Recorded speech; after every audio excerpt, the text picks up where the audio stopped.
Hello everyone, welcome back to my channel. I hope you all are doing great. So today I'm going to talk about my IBPS PO mains last year scorecard. तो अगर मैं बात करूँ अपनी preparation की, so I was not so well prepared last time and मेरे जितना मैंने प्रैक्टिस किया था उसी के बेसिस पे मैं एग्ज़ाम देने गई थी। जीए भी मैंने बहुत ही कम पढ़ा था। तो अगर मैं एग्ज़ाम की बात करूँ तो रीज़निंग सही गया था। जीए एज़ ऑलवेज़ अनएक्सपेक्टेड ही आया था, मतलब बोल सकते हैं जिन्होंने अच्छे से प्रिपेयर करा होगा उनके लिए अच्छा भी हुआ होगा। एंड अगर मैं इंग्लिश की बात करूँ तो इंग्लिश लास्ट ईयर काफ़ी अच्छा लेवल आया था इंग्लिश का। एंड जिनकी बहुत अच्छी होगी इंग्लिश उन्होंने अच्छा स्कोर भी किया, ऐसी बात नहीं है। एंड मैथ्स का तो क्या ही बोलूँ, लास्ट टाइम अगर आपने देखी हो वीडियो एंड जिन्होंने दिया होगा उन्हें पता होगा कि लास्ट टाइम मैथ्स सेक्शन में क्या नॉर्मलाइजेशन हुई है, वो सबको पता है। जिन्होंने अच्छे अच्छे अटैम्प्ट किए तो उनको भी इतने कम स्कोर दे रखे थे, पता ही नहीं कैसी नॉर्मलाइजेशन लास्ट टाइम हुई है। एंड सिर्फ ये मैथ सेक्शन के लिए नहीं था, रीजनिंग में भी बहुत अजीब तरीके से नॉर्मलाइजेशन कर रखी थी इन्होंने।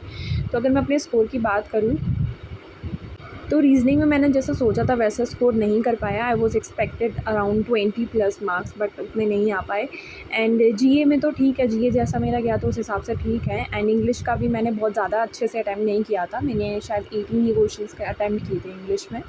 एंड मैथ्स में ठीक ही किया था, लेकिन इसको देख के तो लगा ही नहीं। मतलब मेरे को ये था कि अब अपने अकेले के स्कोर के लिए क्या दुख मनाना, जब पूरे सभी स्टूडेंट्स के साथ सेम चीज़ हुई हो तो फिर अकेले के लिए क्या दुख मनाना। एंड अगर डिस्क्रिप्टिव की बात करूँ तो डिस्क्रिप्टिव में मैंने कंप्लीट करे थे वर्ड्स, तो आई गॉट 15.75 मार्क्स। तो all over total I got 57.25 marks. I know कि कट ऑफ से कम थे, बट इस टाइम मैं कोशिश करूँगी कि मैं अच्छे से प्रिपेयर करूँ। एंड इस टाइम खाली कट ऑफ क्लियर करना मेरा जो है टारगेट नहीं रहेगा। कट ऑफ से एटलीस्ट मेरे को 10 to 15 मार्क्स अब लाने, तभी जो है फाइनल सिलेक्शन में हमें उतनी ज़्यादा टेंशन नहीं रहती है। देखते हैं क्या होगा क्या नहीं। So if you are looking for a good practice हो जिसमें आपके सारे सब्जेक्ट के ऑलमोस्ट सारे टॉपिक कवर हो जाएं, तो आप ये दिशा पब्लिकेशन की IBPS PO की बुक परचेज़ कर सकते हैं। इसमें आपको मोर देन 50 to 100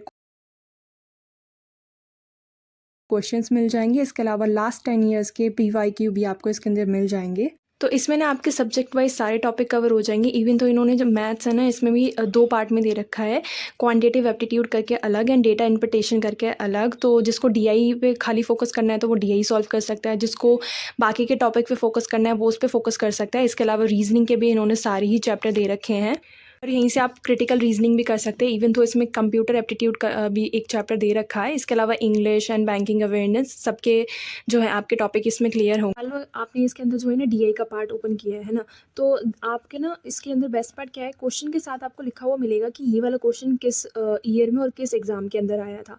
तो इसके अंदर आपको ऑलमोस्ट 10 ईयर्स के प्रीवियस क्वेश्चंस मिल जाएंगे। इसमें आपको बैंकिंग अवेयरनेस के सारे टॉपिक मिल जाएंगे। तो इसमें एक नोट्स वाइज दे रखे हैं, आप इसको रीड कर सकते हैं। And if you are interested then you can also purchase this book. अगर कोई ऐसा स्टूडेंट है जिसको लास्ट PYQ सॉल्व करने हैं तो ये बुक है IBPS PO की ही, जिसमें आपको 2011 से लेकर 2024 तक प्रीलिम्स एंड मेंस दोनों के PYQ मिल जाएंगे। तो आप इसको सॉल्व कर सकते हैं, समझ सकते हैं कि लास्ट ईयर कैसे क्वेश्चंस आए हैं एंड उसके हिसाब से अपनी प्रिपरेशन कर सकते हैं। तो जिसको भी परचेज़ करना है लिंक मैं डिस्क्रिप्शन में दे दूँगी, आप परचेज़ कर सकते हैं। मैं यही बोलूँगी कि अभी काफ़ी पैटर्न चेंज हुआ है एग्ज़ाम का, तो उस हिसाब से प्रैक्टिस करनी पड़ेगी। So all the very best for your upcoming examination, and that's all for this video. Thanks for watching.